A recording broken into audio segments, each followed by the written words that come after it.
I'm your cult boyfriend. My name is Zach, and I'm here to talk with you about the seventh season of One Tree Hill. We've been investigating it, we've been talking about the show's themes, and I've been having a blast.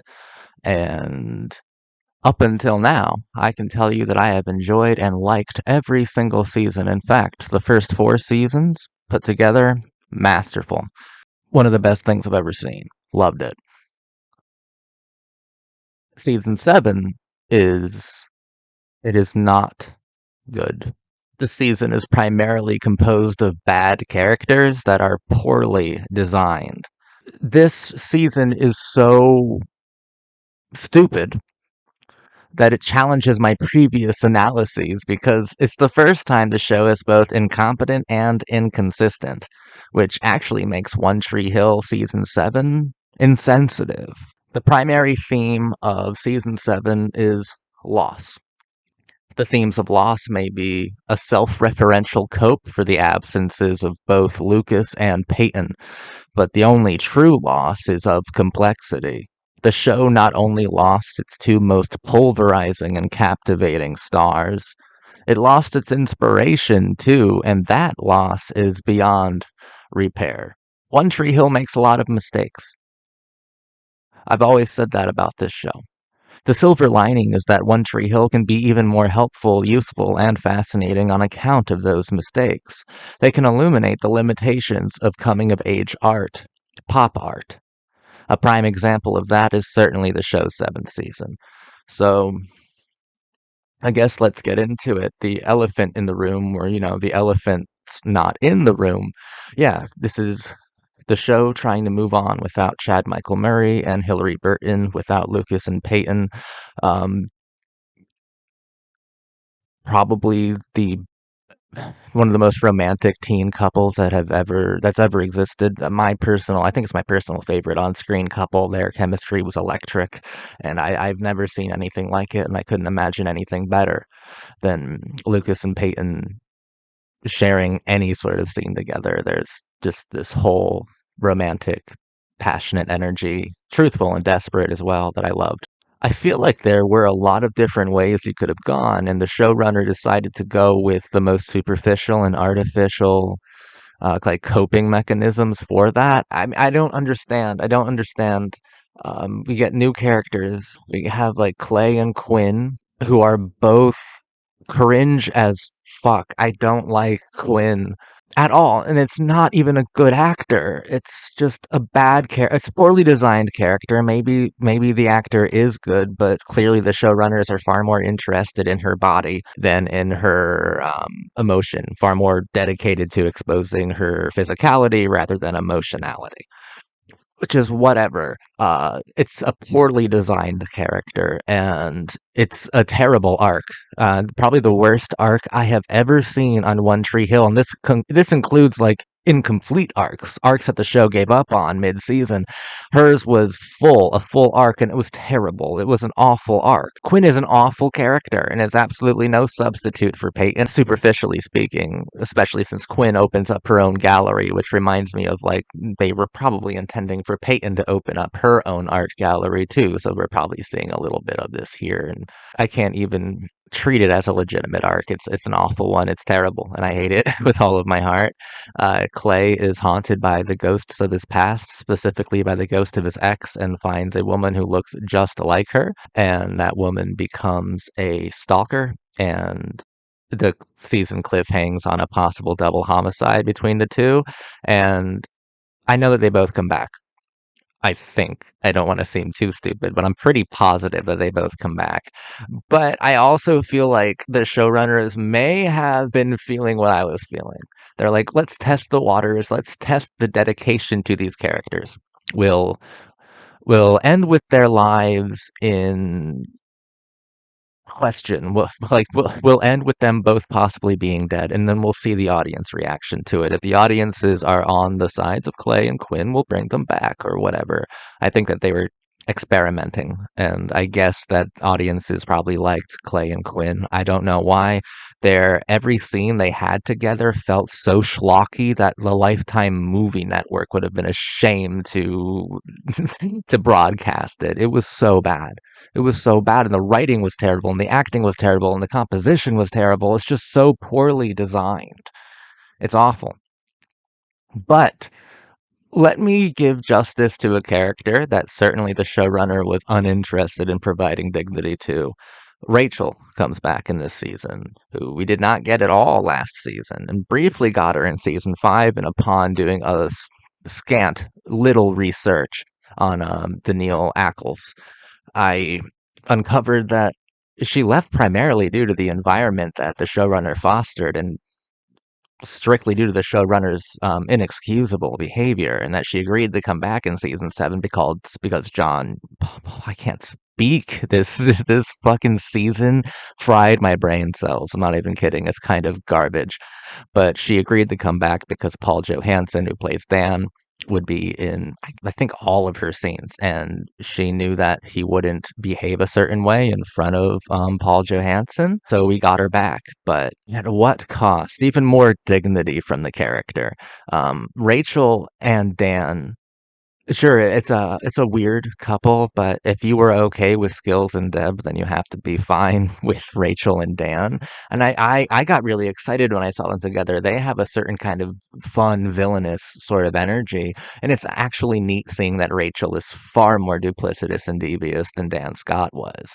Um, I like the two of them together. I actually liked the first half, right? The first 12 episodes or so that dealt with the Dan Scott storyline of redemption. There were parts that, yes, he felt like a bad villain in a bad Christian TV movie.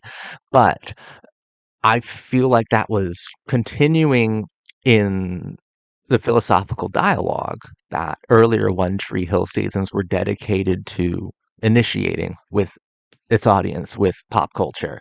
And it really builds off of a lot of my previous readings of the show. You know, every act that a character makes on the show feels like an act of redemption. They feel like they're trying to be redeemed in the eyes of a world that keeps punishing them for things that they don't know what they did wrong. Like they don't know what they did to deserve such imminent and consistent punishment.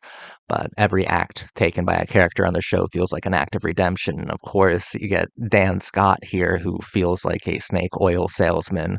You know, he does feel like, but they do stress the fact that he is atheist, which is also interesting, right? So he's offering salvation, but like an empty salvation. He's offering a superficial salvation, artificial salvation. And now, in the moment, on the spot, I'm wondering if this is the showrunner's confession. If the showrunner is like, One Tree Hill is going to continue, but we're going to be extremely superficial and artificial. We will promise you redemption. We will promise you emotion. We will promise you vicarious interactions. We will promise you romance. We will promise you tears, but they will be superficial from now on. They will be purely economic. They will be just for ratings.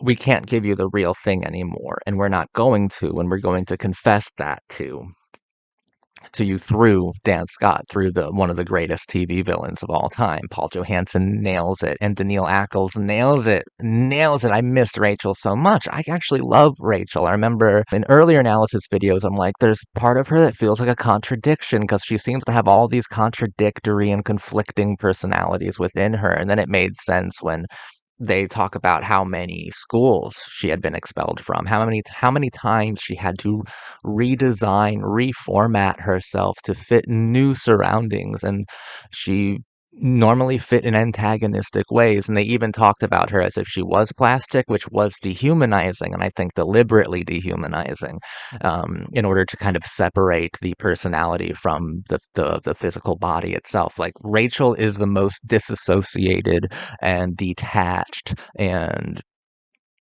lonely character on all of One Tree Hill. And her exit, because I looked it up, and apparently her last appearance is in the 12th episode of the 7th season, which I wouldn't say it's without dignity, but it's without climax, and it's without courage. And there's so much you can mine there within the Rachel archetype. There's so much you can mine within that wrecking ball archetype, given existential anatomy. There's so much you can mine. You can mine for gold within the Rachel archetype, and they just let it go. And I'm sure that's partly due to reasons why I believe that Hillary Burton left, like terrible working environment, toxic working environment, and then also your character is being, like, not only are you being abused and mistreated by the people on the show, specifically the showrunner, but your character also feels that punishment. And I think it goes even further than that. No one's brought this up, but One Tree Hill is the kind of show that if you connect with one character in particular, like, you build such a huge emotional connection with that character. And if the showrunner is punishing your character to punish you, then by proxy, the showrunner is also punishing large parts of the audience that built a connection. So whenever I used to talk about this show loving to punish its characters, yes, but even more, I think even more pulverizing a fact is that the showrunner loved to punish the audience as well, not just the characters. So, I mean, Rachel, I think, is a fascinating character, and there was so much potential. There was so much you still could have done with this character, and I felt that even though the season started off pretty terribly, I felt good having Dan and Rachel around to be this kind of unpredictable, evil intensity that kept me wanting more. And not only did when Rachel left, Daniil Ackles left the show entirely. I'm sure Dan Scott will be back, Paul Johansson, but when their arc for this season ended in 12, which felt rushed and so much wasted potential. Like, there were so many philosophical and, like, cinematic things you could have done with the pairing of those two, and then with the way that challenged like concepts of redemption, like capitalist redemption. There were so many things you could have done with that that just weren't done. So shame on you, every writer that let that situation go by uninvestigated. That's, I think, a huge loss to the season's power. Dan Scott also left on a bus, and then we actually didn't see him again. This is the least amount of Dan Scott that we've gotten. Dan Scott is an incredible character. I always thought that Lucas, Peyton, and Dan were the three best characters on the whole show. And I believed it to be unworkable without Dan Scott. And I certainly believe it to be unmanageable, unimaginable without Lucas and Peyton. But you're telling me that for the majority of season 7, not only do we not have Lucas and Peyton, but we don't have Dan either? Then what kind of joke am I watching? What kind of joke am I missing the punchline of? Because this is, like, insidious. It's so poorly designed from someone who I know knows how to design well, that I'm left to just assume that this was deliberately designed poorly, and that the Dan archetype is a confession from the showrunner himself, saying, I can't offer you redemption anymore. I can only offer you a facsimile. I can offer you not redemption, but its representation. I can offer you nothing but superficiality from now on. And I think that's fucking insane. Julian, Alex, and Brooke, those are three characters that had certain moments that I found valuable. Alex was a new character who I found shockingly captivating and engaging. I thought that she was troubled. I thought that she was going through a lot of problems that were, like, visceral, that you can reach out, that you can feel. And I thought that the actor was wonderful. I thought that Alex was a very interesting new character that tested the idea of the tragedy of Brooke Davis and Julian Baker, is that they are both people who are dedicated to saving others, no matter what the cost is, even if it costs perfect love, which is their relationship. Julian wants to make sure that Alex is okay, and believe in her and believe in her script, and see the uniqueness within her, see the fire within her that shouldn't be extinguished, not by anything. And I mean, Alex tries to kill herself. Alex's arc is the one true arc in this season that feels earned, that feels considered, and that feels complex. That's the only one. It's the only one. It's that's it. That's all I get is an Alex arc, and it's not nearly as good as any of the completed arcs from the earlier seasons, but it's still good. It's still a good arc, and I still enjoy Alex quite a bit.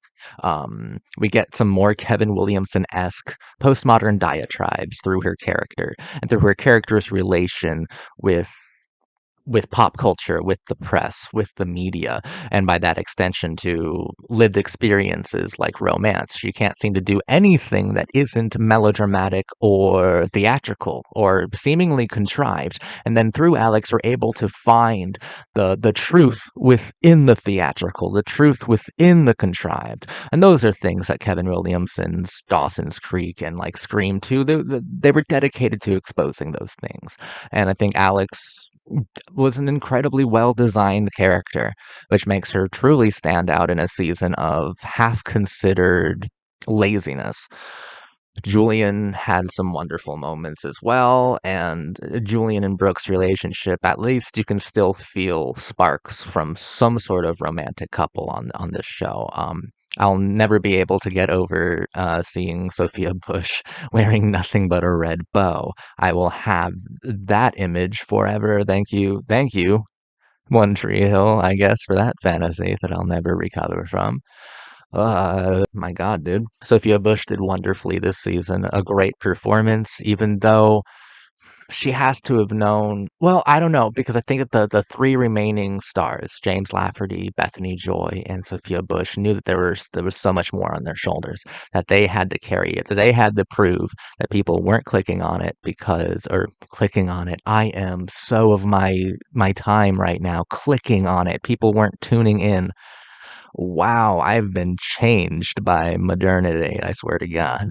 But people weren't just tuning in for Chad Michael Murray and Hillary Burton. The One Tree Hill had more to offer, and they had to put a lot of faith in their own star power and caliber of performance and their emotional connection to the audience. And luckily, those three characters have built through 6 seasons of Goodwill, a very good relationship with their audience. And Sophia Bush, I mean, Brooke is still the most fun character that's ever been on One Tree Hill. You have the most fun with her. Um, and she can handle more complex storylines like you saw in season 6. Uh, the writers didn't really want to experiment more philosophically with her this season, which is a shame because I thought we were going to start doing that more because season 6 she had the most complicated storyline by far and the one that I walk away being struck the most by. But hopefully, and we have 2 more seasons of the show. Hopefully, they get a bit more complicated with Brooke. I kind of doubt it because I challenged the writer, the showrunner, at the end of the last video. I said, it's because of your toxic working environment that some of the most explosive stars, the most captivating characters that you've designed, they don't want to return. They want to leave the show entirely, and it's your fault. And now you have to redesign. Now you have to reformat. Now you have to reshape the entire fucking narrative that I'm sure you were trying to do another season 1 through 4, but a season, like 5 through 9 or some shit. And you had a beginning, middle, and end worked out, but now you fucked it up and you have to reshape the entire thing mid narrative. And you're fucked. I said you couldn't do it, and you proved to me that you couldn't do it. But you also proved to me that you weren't interested in doing that either. I think there's a lot of self reference, a lot of truth to the Dan Scott phony salvation hotline. I think there's a lot of truth to that, and I think you're talking about yourself and what your show has and will become through Dan Scott's con man salvation, to be perfectly honest. Haley and Nathan, I thought were just so boring. I couldn't care less about Haley's mom. I couldn't care less about Haley's sisters. The fact that her family came in, like, it kind of ruined my reading of her from earlier videos, which I find so whatever. I understand my first time watching it, so I'm not gonna know everything that happens, but I feel like my reading was a lot more charitable and complex than the more fleshed out dynamic of this family. I don't like her at all in this I mean, I like her. I don't like what her character went through this season. It was just such a lazy arc. Great performance from Bethany Joy. She had to express a lot of pity and despair, and she did wonderfully. I just wish that she worked really hard. I just wish she was working hard for something that was truly inspired as opposed to something that felt recycled. Like it just felt like I've been here before. The death of a parent hitting Haley really hard. And it's just, I don't want to be here anymore. I don't want to deal with this. I don't want to deal with Jamie. I don't want to deal with any of that. Can they get some autonomy? Can they get some stuff that they can do for themselves that could be disagreeable to some others? Nathan, it's the tragedy of Clark Kent. Like, I don't want to watch Superman for 22 fucking hours. This guy can apparently make no mistakes anymore. No lapses in judgment. It's so boring. When he doesn't really have a flaw. He's just fine. Like a scandal is brought up and I'm like, "Oh, okay, maybe we can finally challenge this untouchable archetype." But no, it's proven to be a lie by Dan Scott on the Dan Scott Salvation television show, right? And this guy, this nihilistic, mystical teacher, exposed a woman for lying about his son. So, I mean, through nihilism, he publicly punished a woman for trying to defame his son. And man, if the showrunner is definitely Dan Scott in this season. But who was Rachel? Maybe I was Rachel. Because if you don't have any more power to build, you better destroy. Wrecking ball archetypes have a purpose. And maybe she returned to, as opposed to corrupting and fucking up storylines and triangles of passion, and instead of just coming to fuck up an arc, she came like a horseman of the apocalypse to signal the end of quality for One Tree Hill, which can be beautiful. And that in itself could be dignified because I honestly saw little value in this season. It was so difficult for me to get through, and it was insulting. The show's unworkable without Chad Michael Murray, Hilary Burton, and Paul Johansson. It's just simply unworkable. It's unworkable without Lucas and Peyton. There's nothing here. There's nothing here anymore. It's a shell of itself. It's a ghost of a good thing. It's nothing. It's nothing. I'm gonna finish up the show. Hopefully, season 8 or season 9 are a bit better. Um, but the mistakes that they've made, and I believe deliberately made, like it's not just poorly designed. I admire the showrunner's efforts through the first 6 seasons so much that I feel like he would know, and the writers would certainly know when they're making something that is low quality. I feel like they have to be aware of that. So this is for a purpose. Maybe it'll get a bit more interesting because we are testing the limitations of coming of age television, of coming of age popular art. We are testing those limitations, and we have reached the wall. We have reached like the final fucking phase, the final level. You can't go further from here. It's extremely restricted and limited now, which makes this genre that once felt so immense and sprawling feel actually, designated, feel condensed, feel limited, restricted. And yeah, I'm starting to think the showrunner sees himself and sees this season as some phony, nihilistic makeover of redemption. That's it. It's a nihilistic makeover of redemption. It's the Dan Scott. That's it. That's what this show is right now. That's what season 7 was, and I believe deliberately was attempting to be a nihilistic makeover of redemption.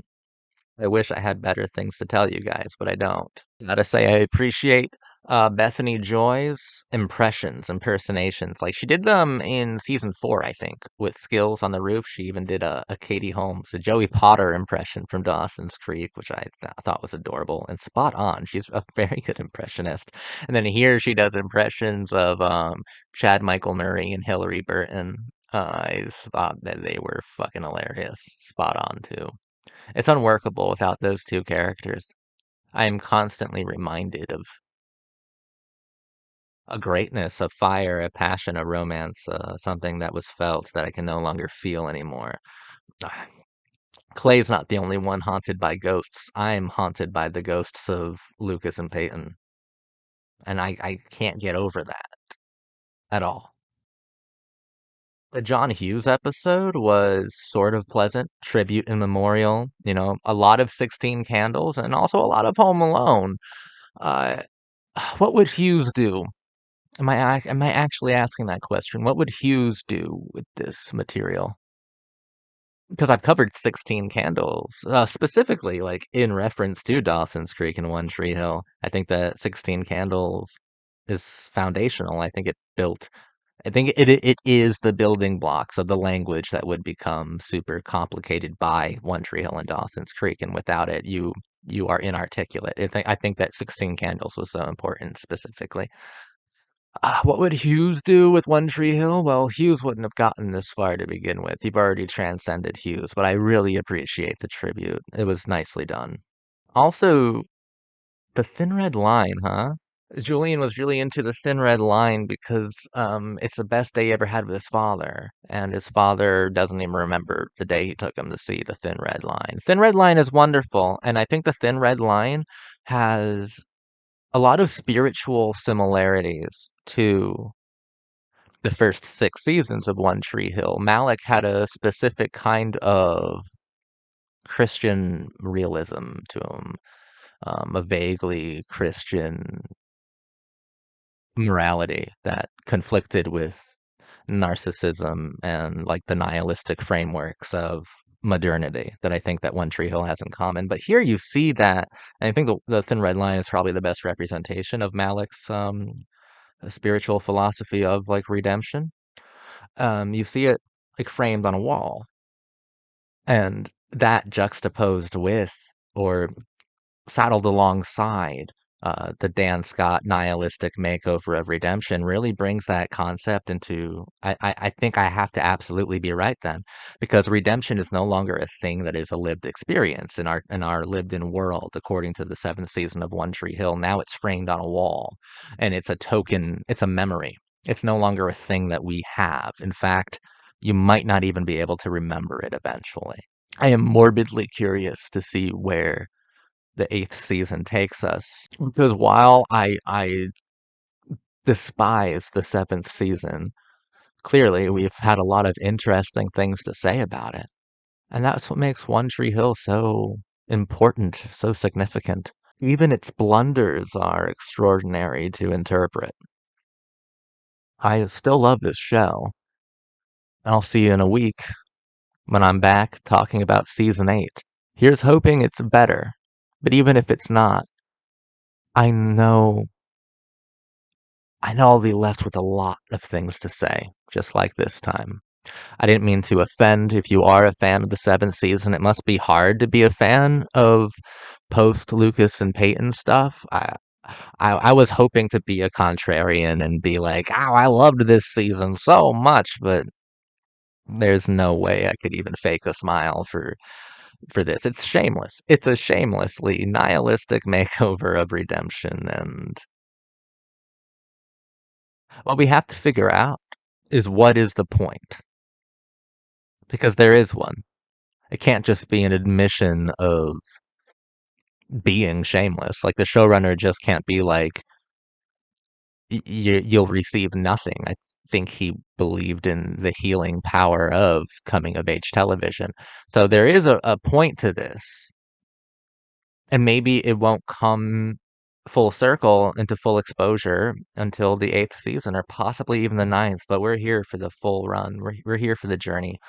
And here's hoping I'm back here next time telling you how touched I was by the show and that I cried. Because that's what I miss most. Just no one made me cry more.